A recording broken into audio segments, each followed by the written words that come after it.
Belarus's leading opposition figure says the country has passed a point of no return as protests continue over President Alexander Lukashenko's disputed election victory last month. Sviatlana Tsikhanouskaya was the runner-up in that vote, which opposition members say was rigged. Today, she addressed the UN Security Council from exile in Lithuania. The former candidate has called on international governments to help the country secure free and fair elections and to put an end to President Lukashenko's crackdown on protesters.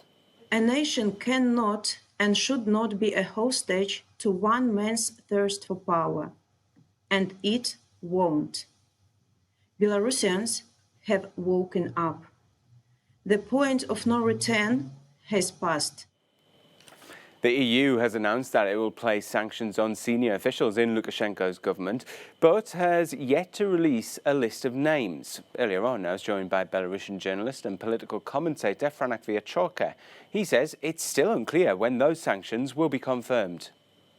Unfortunately, it seems that Europe and many European unions are not ready to adopt even personal sanctions to President Lukashenko, who is directly involved in all these crackdowns and repressions. And I think Tsikhanouskaya feels a bit of desperation that, she repeats all the time, she asks for help, and no one really reacts. But let's see what will happen, because right now we see another player on the horizon, Russia, and Russia is negotiating actively with Lukashenko. And without European participation, I think Russia will get everything it wants. Interesting that you talk about the European response there. Die Welt, the German paper, reporting this evening that it doesn't believe that the EU will pass sanctions on Lukashenko. How will that play in Belarus if that comes to pass? Will that be seen as the EU abandoning Belarus?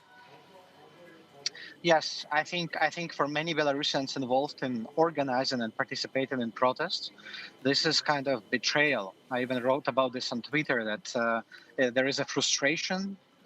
People are tired of protesting.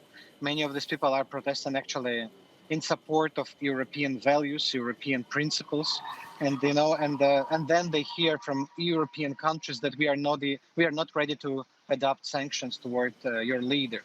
And let's see what will be after today's address of Tsikhanouskaya. But unfortunately, I think Belarusians shouldn't count much on Europe and the West.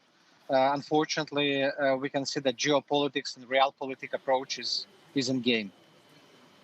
Now let's just talk about the strength of the opposition within Belarus. Maria Kolesnikova has launched the Together Party with the jailed presidential candidate Viktor Babariko. Is there a chance that this is going to split the opposition? Oh, no chance. I don't think this party creation impacts the unity. I think, it's not the leaders who are leading right now, the people, but the people are leading their leaders. And I think both Tsikhanouskaya and Kolesnikova and Babarika, they are hostages of protesters on the streets right now. So I think even if opposition leaders will say, come on, guys, we are not protesting anymore, the people will not let them doing this.